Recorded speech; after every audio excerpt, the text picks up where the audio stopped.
Okey. Assalamualaikum, selamat pagi. Jumpa lagi saya Mariam Syukur, editor majalah Impiana dalam segmen Sembang Deko pagi ni.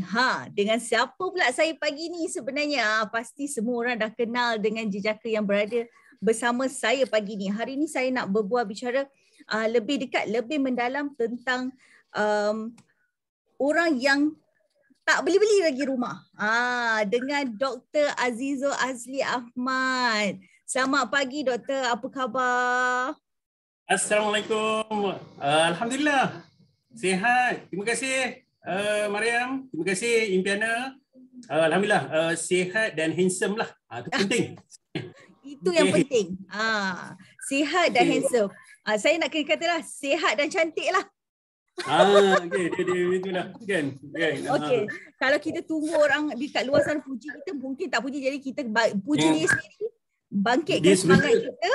Betul. Sebenarnya setiap pagi mana dia itu sebenarnya kita kena bercakap dengan diri kita. Apa benda yang baik kita boleh buat hari ni? Apa kebaikan yang kita boleh sampaikan? Apa benda yang kita boleh kongsi dengan orang? Benda baik apa yang kita boleh beri kepada orang kan? Dan saya baik, saya sihat, saya kuat, saya akan jadi lebih baik hari ni. Jadi insya-Allah okey kan. Alhamdulillah. Saya pun mengharapkan followers Impiana dekat luar sana juga sihat, cantik dan tampan setiap hari sebenarnya. Okey, Impiana memang suka benda itu. Bukan rumah saja nak kena cantik, bukan rumah saja nak kena tampan, tapi sebenarnya dalaman kita. Okey, hari ni pagi ni topik yang sangat menarik. Semua orang dah tahu, kalau anda lihat dekat poster yang saya dah paparkan kepada anda, ialah tajuk yang kita nak menyentuh hari ni dengan Dr. Azizul, iaitu bertahun kerja belum ada rumah sendiri. Apa punca ni doktor sebenarnya? Selalu ni akan berlaku pada kalangan orang muda-muda ni. Apa sebenarnya? Okey, Mariam. Sebenarnya ada banyak faktor dan ada banyak isu lah yang jalan. Satu faktor saya selalu sebut sebagai faktor dalaman, faktor luaran, sokongan, support dan sebagainya. Semua benda tu akan saling berkait lah. Ya, of course lah. Kita tak akan temukan satu, sebab bila kita temukan satu ni akan adalah rentetan dia tu. Selalu saya type macam ni. Kadang-kadang saya selalu tanya, kadang-kadang pelik. Pagi tadi saya ada satu isu juga, orang bertanya dia dah umur 40. Yesterday ada seorang umur dia 49 tahun, tak beli rumah lagi. Bayangkan tahun depan dah umur 50. Kalau dia besar umur 55, they have another 5 years kan, baru nak start beli rumah. Just mean takkanlah hutang rumah 5 tahun dah kan. Okey, satu kita kena tengok faktor kenapa orang sampai bertahun-tahun kerja tidak beli rumah. Satu mungkin faktor gaji. Di sini gaji minimum 1,200. 1,200 mana-mana bank pun tak akan bagi pembiayaan loan. Kita tak boleh nafikan jugalah, mana dia gaji 1,200 macam mana nak beli rumah, tak boleh ya. Paling minimum daripada kita ada kurang lebih 22 buah bank di Malaysia ni Mariam. Gaji paling minimum kurang lebih 1,800 ya. Kalau you ada gaji 2,000 tu paling selesa untuk membeli rumah sebenarnya ya? Sebab dia ada percentage lah ya. Of course kalau you ada 3,000, which is lagi selesa lah untuk kita ada allocation certain dana untuk membeli rumah. So nombor satu kita kena tengok gaji kita ni mampu atau tidak.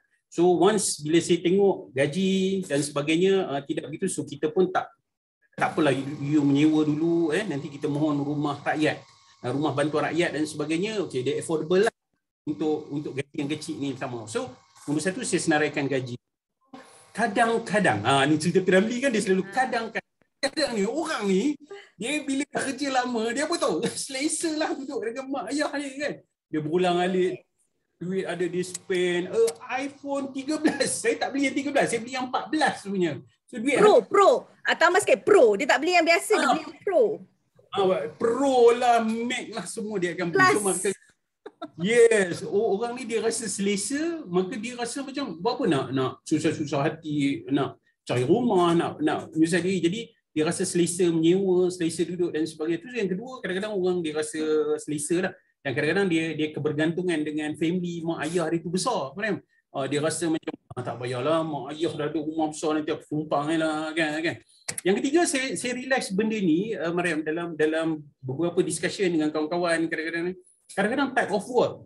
Kenapa orang yang lama bekerja ni kadang-kadang kita pun kan gaji besar, mereka gaji besar, gaji hebat, pegawai, handsome, kacak, cantik kan, sanggul sengit, tudung 16 kali lilit, tapi pelik tak beli rumah. Type of work dia. Setengah orang dia 3 tahun saja dekat Johor. Next 4 years kena duduk kat Kedah, kat Kodiang. Lepas tu kena pindah pula, kena duduk dekat Batu Gajah, Perak. Jadi kerja dia sentiasa berubah menjadikan dia tidak membeli rumah. Tetapi itu juga saya dah buat correlation. You tak boleh juga. You boleh nanti because of you punya kerja, you sedar-sedar Allah dah 40, dah 50, tiba-tiba tak beli rumah.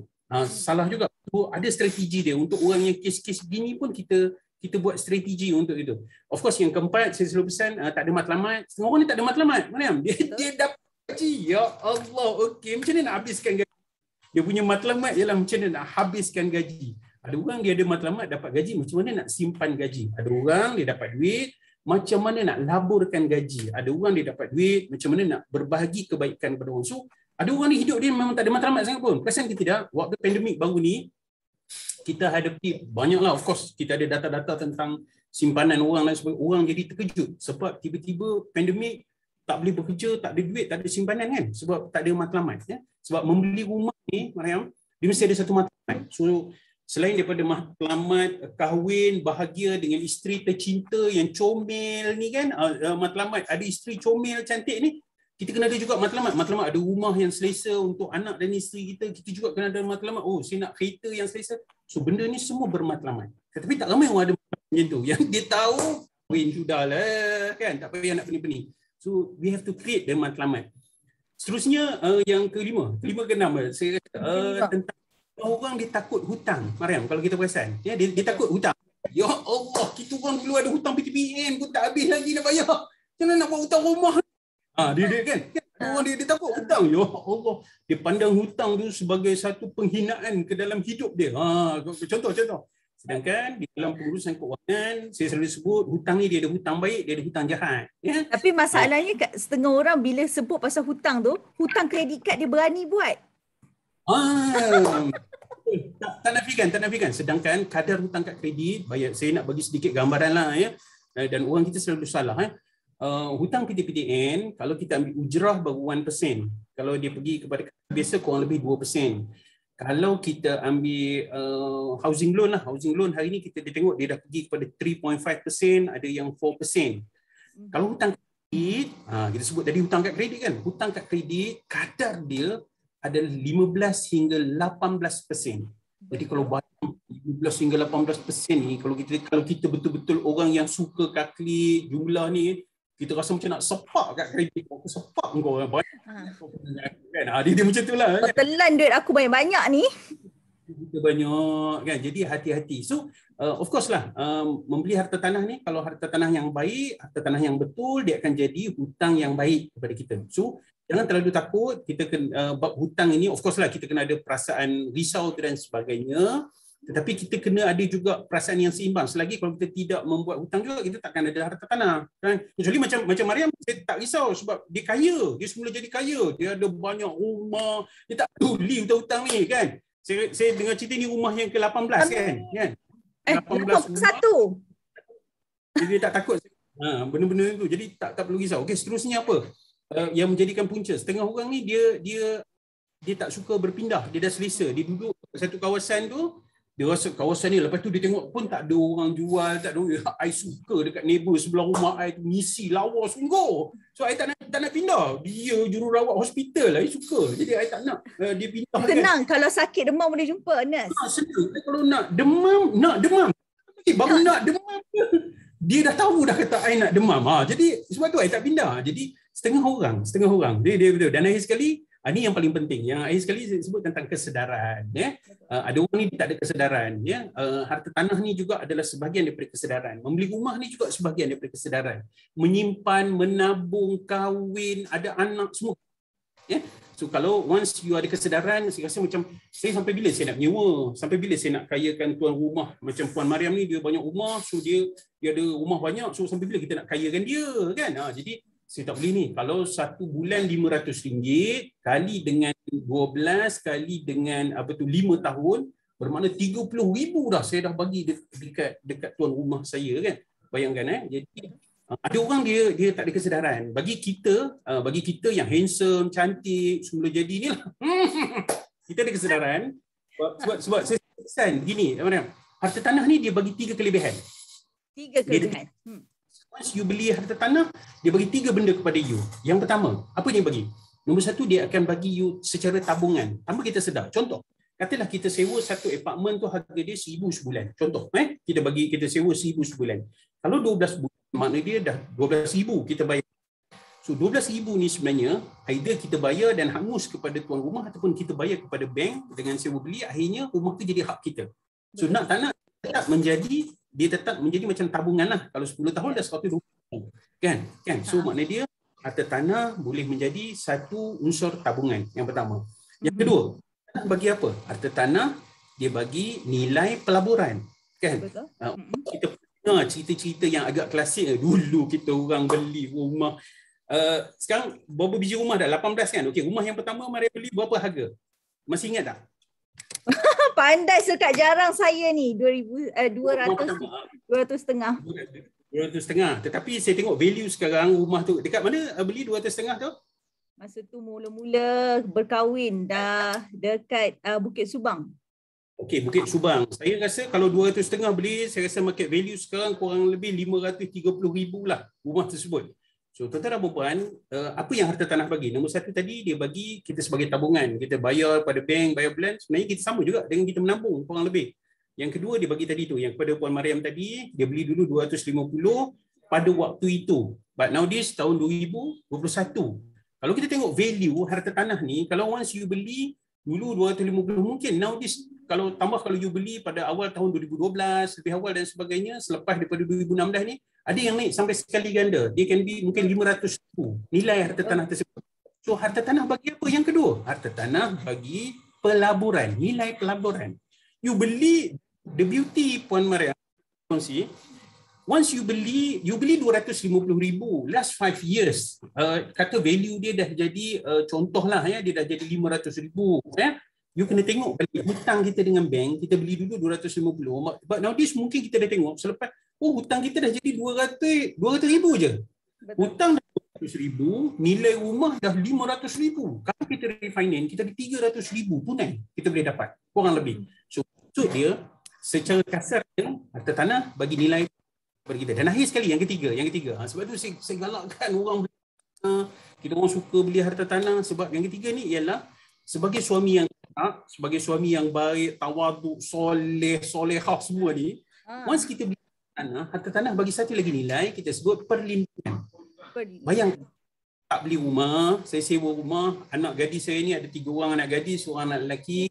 Kan Allah, saya meninggal, kemalangan ke, COVID datang menyerang ke, meninggal. Hari ni kan orang meninggal biasa. Betul. Bayangkan, saya ni kalau katalah saya sewa, agak-agak tuan rumah ni baik dah. Ya Allah, kau duduk je, tak apa. Kita orang baik hati kita tahu dah. So maknanya dia, kalaulah kata kita membeli harta tanah, sekurang-kurangnya harta tanah tu dia ada insurans. Saya meninggal, insurans akan cover, anak isteri kita akan duduk dalam rumah tersebut sebab dia dah dilindungi oleh insurans. Sebab itu saya galakkan lelaki kalau muka K-pop, handsome, kacukkan Korea, Jerman, tapi kalau tak beli harta tanah, tak lindungi keluarga, tak handsome dan tak seksi lagi. Cancel. Sebab tu saya kata saya galakkan. Saya banyak buat kempen lah kepada orang-orang muda, terutamanya saya buat kempen. Saya kata why not saya banyak buat kempen sebelum umur 30 kita start beli rumah. Kita buat kempen lah, kelebihan-kelebihan. Even saya bagi strategi kalau gaji kecil dan sebagainya, macam mana kita nak galakkan orang yang gaji kecil ni dan sebagainya membeli rumah dan sebagainya. Sebab dia bagi 3 kelebihan itu. Okay. Saya nak ambil part nombor 1 tadi sebenarnya. Pasal gaji. Bila sentuh pasal gaji, bila kita kata persoalan dia dekat sini, dah bertahun kerja tapi tak ada rumah. Tapi gaji dia, ialah kita pun faham. Kadang-kadang ada setengah syarikat kan doktor. Gaji tak ada bonus, tak ada kenaikan. Kita pun faham, kita surrender part tu. Gaji dia duk maintain lah. Katalah gaji tu saya rasa paling kurang pun macam habis belajar, mula kerja dalam 2,500. Lepas tu kalau doktor tengok balik, nanti ada pula yang berkata dekat sini doktor, Doktor tak fikir ke doktor?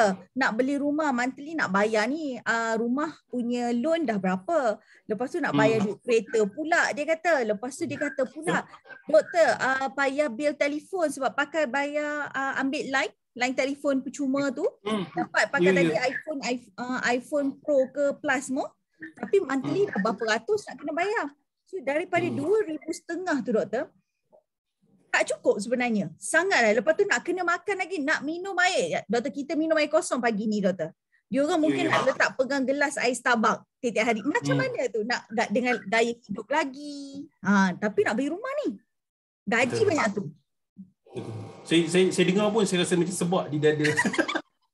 Sebab patutlah doktor macam senyap macam hadam je apa yang sebab dia macam ni, madam. Dia saya banyak kali saya menulis bukan pasal gaji 2,500. Saya pernah tulis tentang 1,500. Orang hantam, orang bantai, orang condemn kan sebab orang mana hidup kan. Okeylah fine. Saya buat bajet untuk 1,200. Pun orang bantai sebab pada saya, once you tak buat bajet dalam hidup, you akan meraban macam itulah. You akan cerita you ada bayar kereta, you ada masalah bayar telefon, you ada masalah bayar. Hidup ni akan penuh dengan masalah selagi kita yang cipta masalah. Masalah dia tak datang. Kita yang cipta masalah. Dan kita, of course, macam topik tadi itulah, kita tak ada kesedaran dan sebagainya. Dan hidup ni selalu saya sebut, ada dua benda dan pegang betul-betul benda ni. Nombor satu ialah takdir, nombor satu ialah takbir. Takdir ni, kita tak boleh buat apa-apa dah. Contoh macam mana, kita nak buat macam mana? Gaji kita 2,500. Gaji. Kalau aku keluar nanti tak boleh dapat gaji lebih, so kita nak buat apa? Kita terimalah takdir kita gaji 2,500 setiap bulan. Redha. Kita takbir hidup kita, kita menulis dengan baik, kita buat konten yang bagus, kita ada side income sebagai social media influencer, kita buat dropship, kita buat ni. Ada sedikit 1,000 sebulan jadi. Tadi takbir kita dapat 2,500, kita takbir hidup baik-baik, bagi tambah 1,000 jadi 3,500. So dalam hidup ada benda yang Allah dah tentukan, memang kita kadang-kadang tak boleh ubah benda tu. Ada benda yang kita sebenarnya, kita takbir hidup baik-baik, insya-Allah kita akan boleh. Biasanya itu yang membezakan mentaliti itu. Okey, saya berkongsi sikit madam. Saya waktu rumah pertama gaji saya 1,800 sahaja. Kan? Saya start gila membeli harta tanah tu. Waktu tu bujang, gaji saya 1,800 dan saya beli rumah yang harga 65,000 sahaja. Kan? Dan of course lah nanti orang akan buat bandingan. Mana ada dah rumah harga 65,000 sebenarnya kalau rajin cari lelong dan sebagainya, berlambak je harta tanah bawah 100,000. Nanti dia akan condemn lah, oh lelong kena ada modal. So hidup ni dia akan penuh macam tu lah, macam telefon tadi. Kita orang ada banyak komitmen. Dia akan ulang baliklah cycle tu. Dia banyak sangat alasan dalam hidup ni. Ya. Hidup ni kita, itulah. Sebenarnya kita yang mencorakkan hidup. Sebab itulah saya bila ramai sangat orang komen pelik-pelik, condemn pelik-pelik tu, saya buat tak tahu ya, lantak lah. Kan? Sebenarnya dalam hidup ni, kita tak boleh bahagikan semua orang. Nombor dua, jangan ada impian dalam hidup ni untuk pandaikan orang. Nanti kita akan kecewa. Nombor tiga, jangan impian hidup ni untuk ubah hidup orang. So, tanggungjawab kita apa? Tanggungjawab kita, okey, kita ada ilmu tentang harta tanah, kita faham tentang kewangan, kita kongsi dengan orang, kita sampaikan, kita bagi, kita share dengan orang. Ada orang dia telan bulat-bulat, ada orang dia fikir baru dia telan, ada orang dia tolak awal-awal. Sembang boleh lah kan. So ini yang kita berkongsi benda-benda macam tu. Jadi siapa nak ambil, siapa yang tak nak ambil, it's okay, tak ada masalah dan tak ada dosa pun dengan kita kalau dia tak nak ambil. Siapa yang nak kecam pun kecam lah, nak buat macam mana. Kita bukan hidup ni untuk dipuji, dilambung dan sebagainya. So, bab gaji ni nombor satu kita kena faham kemampuan gaji kita. So, maknanya dia kalau gaji 2,500, maknanya kita kena ambil 30% daripada gaji kita untuk pembiayaan rumah. Tapi, dia ada tapi lagi. Dia dalam hidup ni, dia ada banyak je tapi manusia ni. Tapi dia akan kata pula, saya dah pergi ke bank tapi tak lepas gaji saya 2,500 tu tak lepas untuk buat rumah. Okay, kita kena tengok balik di dalam sistem bank dia ada debt ni, DSR ni dia akan check kemampuan gaji kita. Saya ambil contoh, kalau gaji kita 2,500, biasanya bank akan bagi 40% sahaja daripada gaji tersebut untuk buat hutang. Kebanyakan bank macam itulah. Adalah bank yang bagi lebih sikit biasanya. So maknanya dia jadi maknanya dia kalau 40% tu, kalau maknanya dia 1,000 lah. Maknanya dia daripada 1,500, 1,000 tu boleh buat hutang. Tapi kita ni maklumlah graduan cemerlang, dulu dapat dekan tiap-tiap semester, konvo lagi 6 bulan oleh kerana dapat dekan, takkan datang konvo naik motor. Hinalah di mata masyarakat sebab kita ni cemerlang. 6 kali dekan, kita dapat 7 kali. Padahal ada 6 semester je, 7 kali dekan. Tak, kalau nak datang naik motor, kita cepat-cepat beli kereta. Kalau kita beli Azia 300, katalah bayar RM400 sebulan. 600. Daripada 1,000 tadi tu, kita 400, kita bayar Azia, ada lagi 600 untuk buat hutang. Ketika kita nak memohon rumah, ada 600. Kita tengoklah rumah prima 300,000. Untuk 1,000 punya loan, kita kena bayar kepada bank kurang lebih 1,500. Kita dah tinggal 600 saja, bank akan potong. Maknanya kita tak layak buat loan. Sebab itulah saya selalu pesan gini. Mana lagi cantik? Kadang-kadang gaji 2,500 ni, saya ada satu orang, saya sebutlah nama dia ya, Anis Hafiza, kawan saya juga, dia penyawak awam. Dengan gaji 2,500 ni Mariam, dia dah beli 6 biji rumah. Dengan gaji 2,500. Saya ada beberapa orang lagi kawan-kawan, grade dia N19. Sekarang N19 ni tak adalah, penyawak awam. Khani lah kalau N19 ni. Maknanya dia gaji dalam 1,600. Dia ada 5 biji rumah. Dan dia duduk dekat Tobiang, dia bukan duduk dekat Pasir Mas Kelantan, tak. Dia duduk dekat KL, in the center of KL. So, apa yang saya nak kongsikan, saya nak sampaikan begini. Saya nak sampaikan, nombor satu, kita kena ada ilmu urus gaji kita.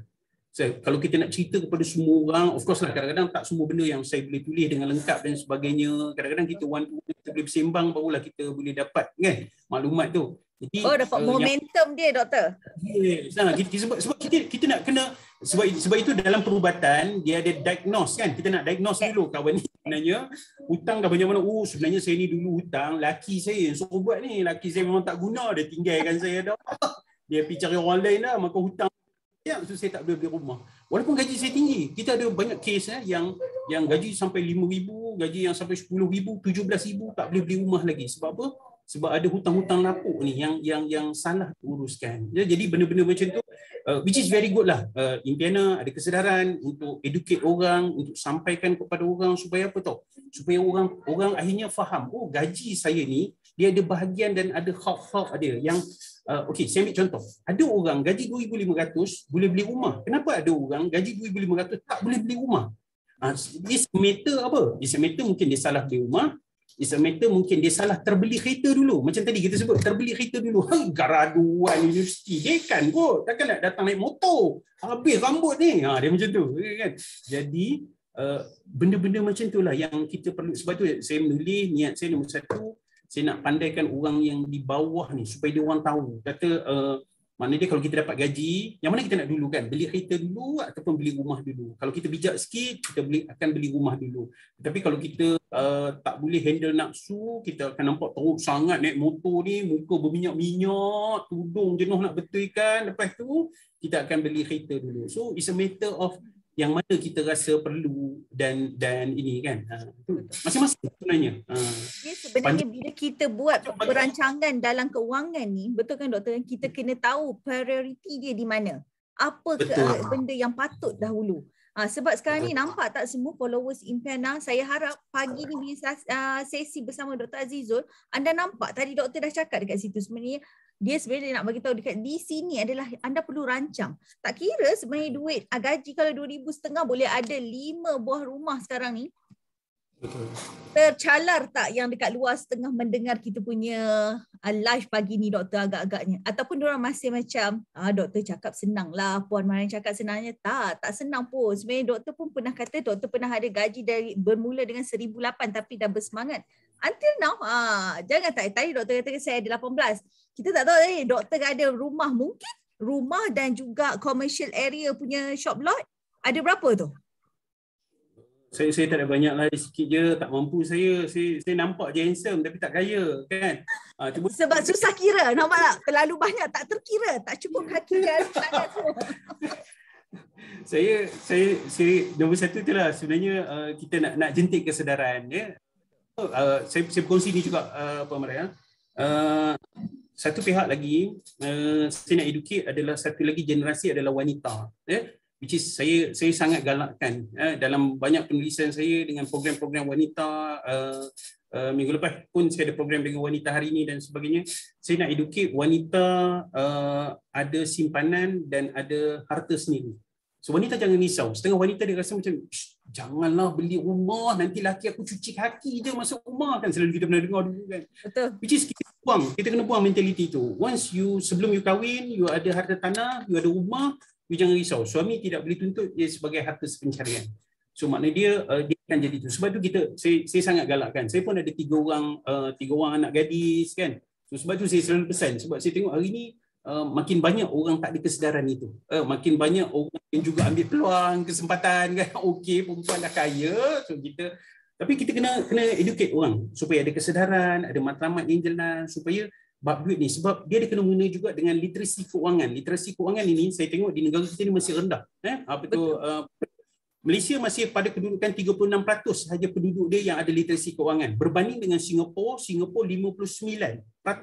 Berbanding dengan Myanmar ada 56% penduduk dia yang ada literasi keuangan yang lebih tinggi. Vietnam ada 50% literasi keuangan. Sebab tu kita tengok, mungkin kalau kita pergi ke Vietnam, kita memang walaupun kita nampak macam tu teruk susah, tapi dia orang tidak berhutang, keberhutangan dia orang rendah dan sikit.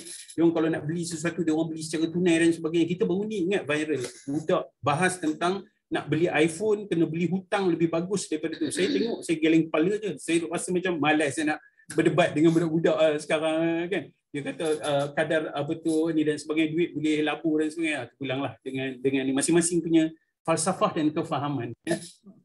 Okay? Sebab hutang ni macam itu anda buat hutang yang dalam anda tidak sedar sebenarnya. Bila anda beli telefon yang mahal begitu tapi anda pakai bayar tiap bulan, sebenarnya anda create bayar hutang tanpa anda sedar. Memang rasa flow tak nampak tapi anda create. Sebab tu tadi macam doktor cakap tadi, ada setengah individu yang takut dengan hutang. Tapi kalau anda takut dengan hutang, sebab tu tadi saya saja je kata, tapi diorang berani pula buat hutang dengan kredit kad. Sebab apa? Sebab anda tak nampak yang tiap bulan anda bayar. Itu sebenarnya hutang. Setuju.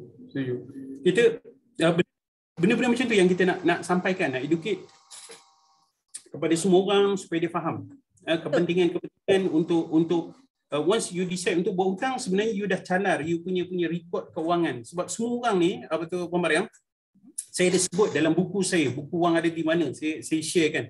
Kewangan ni dia macam ibu jari kita. Dia tak akan ada seorang pun yang sama. Puan Mariam gaji 15,000 sebulan. Puan Mariam punya pola belanja dan sebagainya tak akan sama dengan pola belanja saya. Walaupun mungkin gaji kita sama ke dan sebagainya. Setiap orang ni dia ada komitmen, dia ada masalah yang berbeza, dia ada masing-masing. Maka kita tak boleh advise orang semua, okey, you gaji 2,500, you boleh beli 6 rumah. Tak boleh. Pada saya tidak tepat. You ada gaji 2,500, you kena beli sebiji je rumah. Saya rasa tak betul. So kita kena tengok profil setiap orang tu. Macam mana kita nak bagi semua orang rasa, oh dia faham duit dia, inilah kekuatan dia. Once you start buat hutang, so profil gaji you akan mula tercalar lah. Dia akan ada kesan lah. Tambah-tambah you jenis orang yang tak disiplin. Bulan ni kita bayar, bulan depan tak payah bayar lah. Sebab bulan lepas kita dah bayar. So bulan ni kita tak payah bayar lah. So once you beli rumah pun macam tu. You just imagine, you nak buat hutang 30 tahun ke depan. You beli 1 biji rumah je, you tak boleh disiplin bayar. So untuk you beli second house, dia akan start ada problem. Sebab itulah orang yang ada banyak harta tanah, ada banyak rumah ni, pada saya lah, selain daripada diorang ni, kenapa yang Allah bagi diorang ni kaya, kenapa diorang ni bagi kaya? Saya rasa diorang ni orang yang sangat disiplin. Kan? You nak bayar duit rumah tiap-tiap bulan, bayangkan kalau you ada 3 rumah, 4 rumah, you kena bayar consistently, you kena bayar secara disiplin, secara betul. 30 tahun tu nak buat benda tu secara konsisten, bayangkan. So benda-benda macam itulah yang kita nak ni. Saya nak berkongsi sedikit Mama Mariam, sebab kita punya topik tentang orang dah kerja lama ni tapi tak beli rumah. Nombor satu, saya nak galakkan begini. Katalah kita pergi ke pasaraya, ni kita nak bagi kesedaran lah kepada orang kan. Satu hari pergi pasaraya, suami pun sebab dah lama PKP kan, suami geram, suami kata masuklah yang masuk dalam troli, dia nak tolak isteri kita, nak manja dengan suami. So masuk dalam troli, suami tolak kan, manja dengan suami. Kan nampak sweet sangat you. Lepas tu selalunya orang kita ni Puan Mariam, rumah ni dia hanya akan nampak di pasaraya je. Perasan tak? Ketika kita jalan di pasaraya, tiba-tiba nampak ada orang buat pameran rumah, letak model rumah. Lepas tu dia tengok katalog, dia yang duduk dalam troli tu ambil katalog tu. Bayangkan isteri kita duduk dalam troli kan, buruk sangat kan. Lepas tu kita ambil kalau muat. Kalau muat. Saya yakin semua pengikut impian ni semua muat. Jangan risau. troli kecil tu. Semua muat, jangan risau. Ketika dia tengok katalog harta tanah dan dia tengok harga rumah tu 500,000 dan dia terus buat apa tau? Nombor satu, sama ada dia akan kata, ya Allah, mahalnya rumah 500,000, setengah juta. Ya. So macam mana kita nak tahu kita ni mampu ataupun tidak mampu? Okey, saya bagi sedikit formula. Ini special untuk pengikut impian. Formula yang paling mudah, harga rumah, saya selalu pesan kalau katalah kita tengok katalog tu harga dia 300,000, bahagikan dengan 200. So bahagikan dengan 200. Kalau kita bahagikan dengan 200, kita dapat kadar ansuran bulan. Contoh 300,000 kita bahagikan dengan 200, kita akan dapat 1,500 kurang lebih gitu. Maksudnya 1,500 tu adalah ansuran bulanan yang kita kena bayar untuk rumah tersebut. Kalau katalah rumah tersebut kita tengok 500,000, kalau matematik susah sangatlah, maklumlah zaman sekolah dulu waktu cikgu matematik ajar tu, cikgu tu tak handsome. Jadi kita orang tak minat matematik. Kan? Katalah 500,000 bahagi dengan 200 kita dapat 2,500 kan. Bawa kalkulator, bawa handphone, bahagikan. So kita dapat gambaran. Kita akan dapat, kalau rumah 500,000 maknanya 2,500. Abang gaji 3,000, saya gaji 5,000 dia kata, kan? Maknanya dia kita kena bayar rumah dalam 2,500 tiap bulan.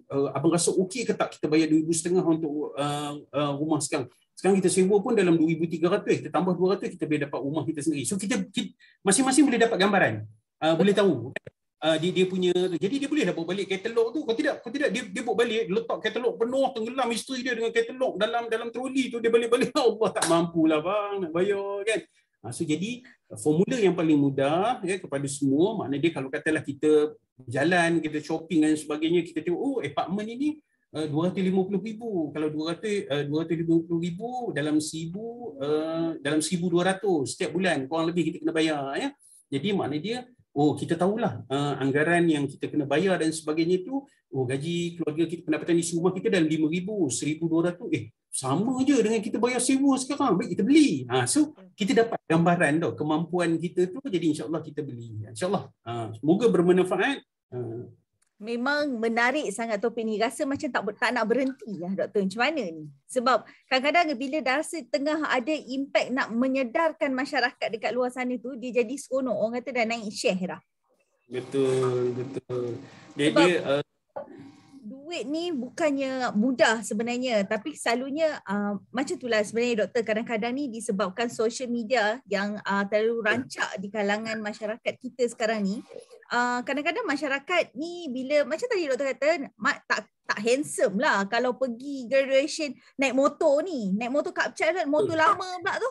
Dia kata turun berminyak muka dia kata.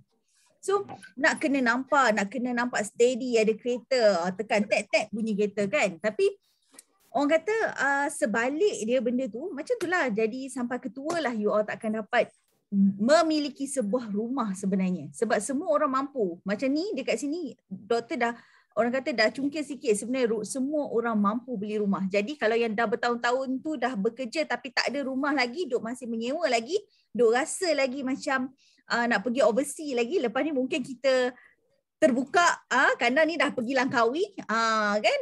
So sekarang ni kita mungkin dah nak pergi ke mana-mana lagi, London, Tokyo kan, Paris. So jadi fikirkan dulu, nak pergi London, Tokyo, Paris tu ke dulu yang paling bermakna untuk selfie dekat depan Eiffel Tower, atau ada rumah sendiri dekat tanah air kita. Yang mana satu tu? Itu sebenarnya yang doktor nak cakapkan pada pagi ni.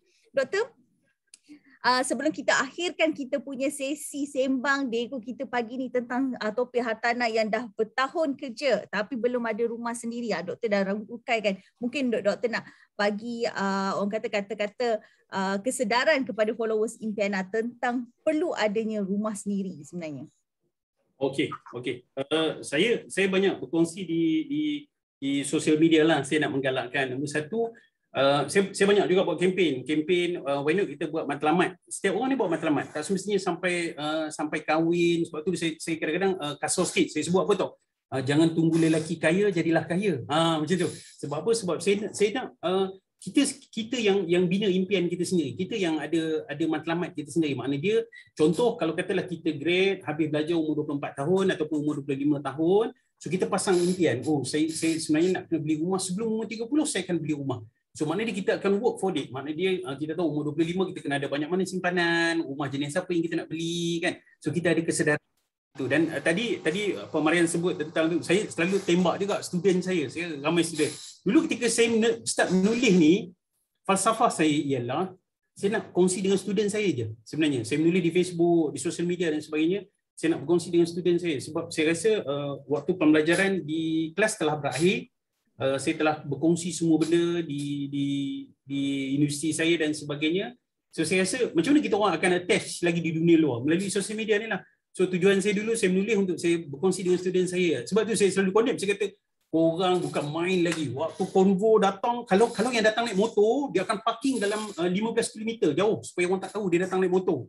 Kalau yang datang kereta, dia kalau boleh dia datang dekat dewan untuk ambil jubah konvo tu, dia buka pintu tu dah golek masuk ke dalam dewan untuk ambil apa tu jubah konvo. Sebab saya pedas sikitlah saya kata kat student saya supaya dia orang ada kesedaran. Saya selalu pesan, once you nak kereta, you nak bagi selesa, you nak nampak hebat, kita ada banyak tempat yang kita boleh sewa kereta hari ni. Dia ada Soka, Goka, you sewa saja. Even kalau katalah nak pergi melawat rumah mak mentua, malulah naik motor sampai rumah berminyak-minyak. Sanggul yang lilit 16 tu dah jadi 12, dah hilang lagi 14 tu hilang kat jalan. Buat apa? Sewa je kereta. Tak ada masalah. You boleh sewa kereta, you ada lesen, you boleh bawa kereta hari ni. Kita bukan nak bohong orang, tetapi maknanya kita nak menjaga kualiti hidup, kita nak menjaga kefahaman tentang pengurusan keuangan dan kita nak jaga keselamatan kita. Of course naik motor bahaya, risiko dan sebagainya. Kita ada Grab dan sebagainya hari ni. Tak zaman macam zaman saya dulu mana ada semua benda tu. Tetapi once you ada kefahaman tentang keuangan, you rasa macam saya perlu beli rumah dulu. Okay, macam tadi Puan Mariam kata, kita teringin nak travel. Saya selalu pesan, habis belajar, himpun duit, ada duit yang lebih, faham matlamat, pergilah berjalan. Berjalan ini bukan untuk cantikkan Instagram kita. Saya selalu pesan, berjalan ni untuk tambah ilmu di dada kita. Sebab ada benda yang kita pergi berjalan sebenarnya tak ada di dalam negara kita yang untuk kita lihat dan belajar. Saya juga bila pergi berjalan ni untuk saya melihat apa, this is bagus ni untuk kita bawa balik dan kita buat dekat negara kita, kita apply, kita jadikan bisnes baru.